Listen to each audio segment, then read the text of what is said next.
Hi there, I hope you are well. So, I am happy to say that I have finally managed to go for a solo trip at Mauritius recently, which was really amazing. And it was my first time getting out of my country, which is South Africa, that I love so much. And today, I want to share some of the lessons and the things that I didn't know as someone who was traveling for the first time outside of their country. And without wasting any time, let's dive right in. Okay, so the first thing that I wish I did before going was to research about their currency. So they use Mauritian rupees, right? And in South Africa we use rands. So I feel like I should have done more research to know how much are things going to cost there. And because I am using FNB, I know that there's an option where before you travel you need to go to the bank and order that currency. So I should have gone to the bank to order rupees, and then when I go there I already have some cash with me, but instead I used my card to swipe when I got there, which was a bit more expensive. So that is first lesson. You need to learn about the currency of the place you are going to, and if you can, you need to order cash for that place. Obviously, you won't really know how much cash you're going to need, but you need to just do your research and do an estimation and think how much are the activities going to cost, and are you going to pay with cash or with your card. There was a point where I withdrew cash there and they were charging me 10%. So, for an example, if I wanted to withdraw 500 Rand, they would want 50 Rand, besides the banking charges that I'm also going to in. Okay, so make sure that you research about the currency and know exactly how much, not exactly, but like an estimation of how much you would need. And I think something that I've heard when it comes to FNB is you can withdraw the in the currency that you want, and once you come back from that place, I think within a certain period, then you can go back to the bank and exchange those currencies back to your normal rands, I think within a certain period. So that is something that I should have thought about. By the time I thought of ordering cash, it was too late. Like, I thought about it 2 days before the day, and I knew that if I continue doing it, then they might deliver while I'm not even at my house. Okay, so I opted to withdraw the money there. The second thing that you need to do, I did not make a mistake with this one. Thanks to my banker who told me beforehand. So you need to call your bank and tell them that you will be traveling from this date and coming back on this date, so that they activate your card so that you can be able to use your card outside of your country.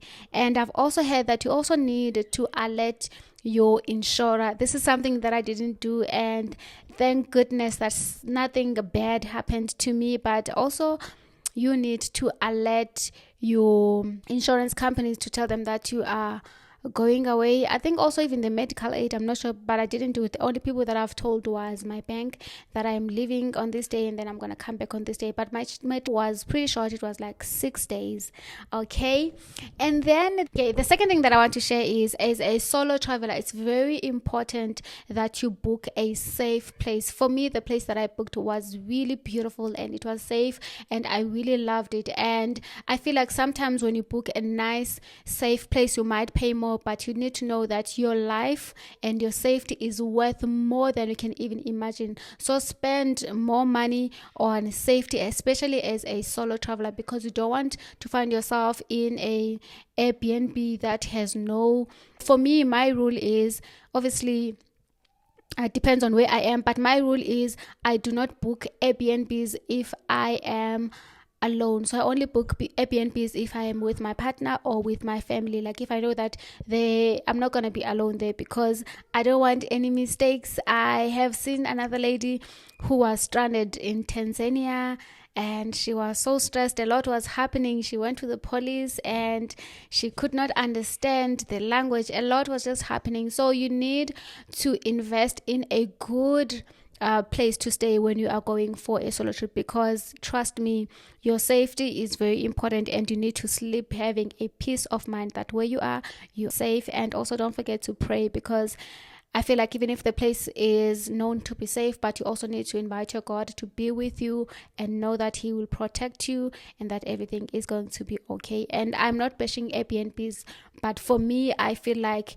hotels, for example, are safer than Airbnbs. But this is my opinion, okay? The thing that I would also advise before you travel is you need to book your flights and your accommodation way in advance. I would say maybe 6 to 3 months in advance. Know that, okay, I'm going to go to this place, so that you can have more time to save and pay for flights and accommodation in advance. And then you just know that, okay, when you're going there, you are only going to focus on food and you're going to focus on activities. And I would say also try to book places where they also include breakfast, even if the breakfast is ugly or you don't eat it every day. But I feel like for me, I don't like waking up very early when I'm in a vacation, so I love knowing that there's that convenience of having breakfast where I am staying, and then you can choose if you want to buy the dinners and lunch, or if you want to go buy somewhere else. And for me, when I am in a vacation, I love doing activities, so most of the time I don't even eat lunch because I am probably busy during that time. So I just make sure that I eat a lot of breakfast and then I eat at a later stage. Maybe I can have snacks every now and then, but for me, because I love activities, I don't just like going to a place to sleep. I want to do things, I want to do activities, and for me, this really works out for me. Okay. Another thing that I wish I would have done was to buy a repellent for mosquitoes. The mosquitoes there, they dealt with me, even though there was that thing that you plug, I think, that chases them away or kills them, I don't know, but still they got to me and it was so painful, and I didn't know that I should have bought a spray for that to repel them. That is a lesson that I have learned, and now I want to always have that spray with me so that I do not get bitten by mosquitoes again. Okay, and another thing is you must not forget your sunscreen and apply it maybe every 3 hours. Some people even say 2 hours, but apply it as much as you can. But for me, luckily I had this. But another thing with your sunscreen is when you are packing, do not pack it in your small luggage bag, especially the carry-on, especially if you are going to, especially if it's big. I think there's like a limit of 200 mils of liquid. If it's big, you need to put it in your bag, like the big, or your suitcase, okay, or the bag that you check in. Otherwise, they're going to take it. There's a lady that I met there from South Africa as well, whose sunscreen was taken at customs because it was too big for her to carry it in the carry-on bag. For me, I did not want to make any mistakes. I don't know what they take at the airport. One time they took my nail cutter. So for me, I always make sure that things like makeup, I put them in the big bag so that I don't lose my things at the airport, because once you lose it, you will never get it back ever again. So you must just forget about it. Oh, and then another thing that I feel like I should have done a research about is definitely roaming. I did not roam, but thank goodness that I was able to call my family on a daily basis using FaceTime and WhatsApp. So for me, I did not really need to make calls except for calling my mom. So I did not speak to my mom for 6 days, which was a really long time for me because I speak to my mom every day. So not being able to communicate with her was just something that I wish I would have thought of in advance, because she doesn't have FaceTime and she doesn't have WhatsApp. So think about roaming, and there are great deals when it comes to roaming, but I only found out, I think, a day before I came back. So for me, I was like, then there's no point where you roam and you buy, maybe you pay 99 rand and then you get like 10 gigs of data that you can use while you are there, that expires, I don't know, in a week's time or whatnot. But just learn about roaming and roam your SIM card when you get there. Some people even get eSIMs, but for me, I feel like because I was able to communicate with my sister and my kids while I was there using FaceTime and WhatsApp and also some of my friends, it was okay. And fortunately for me, in the resort that I was staying at, there was Wi-Fi throughout the whole time. And also luckily at Mauritius there is free Wi-Fi as well, where you can just connect when you're at the airport. So when you're at the airport, that also helped me to connect with my driver. But I think to be safe, you need to just make sure that you roam, because to be honest, I don't like connecting my phone to public Wi-Fi's, and I really did not want to connect to the airport Wi-Fi, but I had no choice because I needed to speak to my driver who was going to fetch me, and I had no choice but to connect. But fortunately, nothing has happened to me. Nothing has been stolen in terms of my data.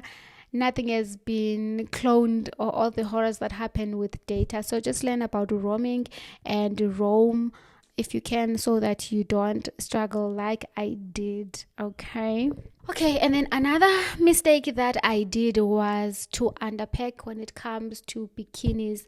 I think it's very important to understand the place that you're going to. If it's a hot place, then you need to have as many bikinis as you can. So the rule of thumb is you need to have two per day. So as a result, I ended up repeating two outfits because I was out of outfits. But I feel like that is fine, because another tip that I think is very important for solo travelers is you must not pack too much. And for me, I did not pack too much because I was also hoping that I will be able to buy things when I get there, not knowing that Mauritius is actually a bit expensive. And also I did not find nice places to buy like new bikinis. Okay, so you need to load up on your bikinis if you're going to a place that is extremely hot, because it was extremely hot when I was there. Throughout the whole time we were wearing shorts and we were wearing bikinis, which was really amazing. Okay, and then another lesson that I have learned was, this one ties to having your cash, and also it ties to knowing what activities do you want to do and how much are they going to cost. So for me, I met these girls, and we went out to do some activities, but they needed cash, and my credit card was blocked because I entered my PIN code wrong 3 times, because I don't really use my credit card when I'm here. I usually use the tapping option that just does the face recognition, and then I tap. So I don't really use cash on a normal basis. So I withdraw money and they blocked my card. And then these ladies, they said, okay, it's fine.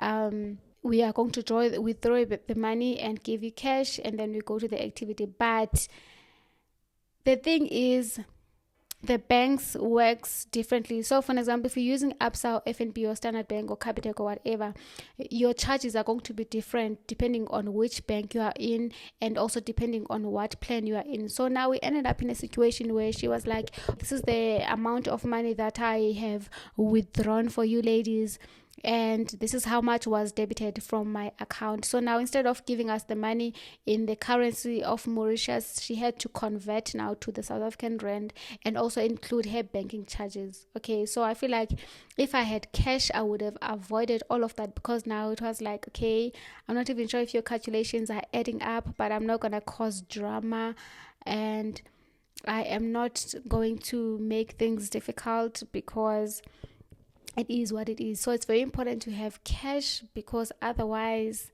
things can be mixed up. And also, what I didn't know about currency, the foreign currency, is it changes like the trading. So you know how trading changes, it goes up and down depending on the time. So for an example, you might withdraw 2,000 rand at 8 a.m. and be charged, let's say, 30 rand. But when you withdraw the same money at 5 p.m., you might be charged maybe 50 rand. So it depends on what time you are withdrawing the money in that currency. So it's really a bit complicated. And to avoid fights and to avoid misunderstandings, you need to understand the currencies, and you need to just have cash so that you don't get in trouble with people. Okay, and then what is one thing that I forgot? Okay, another thing that you need to take into consideration is before you go out for traveling to another country, you need to make sure that you are healthy. You need to make sure that you are taking care of yourself. You need to make sure that you are not sick, because what I didn't know was you are going to do a health check that is going to check each and everything. They're going to check if you have fever, if you are sneezing, if you are coughing, all of those things. And apparently, if you have some of the diseases, they are going to tell you nope, they're not going to welcome you in that country. So you need to make sure that you take care of yourself before the trip. You need to make sure that you are healthy, so that you just go through that health process smoothly. Okay. And another thing is you need to make sure that your passport is up to date, and you need to make sure that you have, I think, at least 2 pages that are blank. And you need to give yourself more time, because I didn't know that when you get there we are going to queue for that health check, because I was starting to panic now, thinking that my driver is going to leave me. Because imagine landing at 3 o'clock only to stay at the airport in that queue for health check for about 30 minutes, and your driver, maybe they get pissed off and they leave you there stranded in a foreign country. So you need to plan ahead, and you need to speak to your driver regularly and tell them what's happening. This is why you need to have data when you get there, so that you can communicate and tell them to maybe wait for you. So after queuing for so long, not so long, but I think for like maybe 30 minutes for the health checks, I was rushing to my driver, because I was panicking, thinking that my driver might even leave me, because there was a note to say that the driver is only going to stay and wait for me for 45 minutes, and if I'm not there, he is going to leave. So I was like, now I need to rush. So because I was rushing, I think I alarmed the security guards, because I was called aside and I was questioned.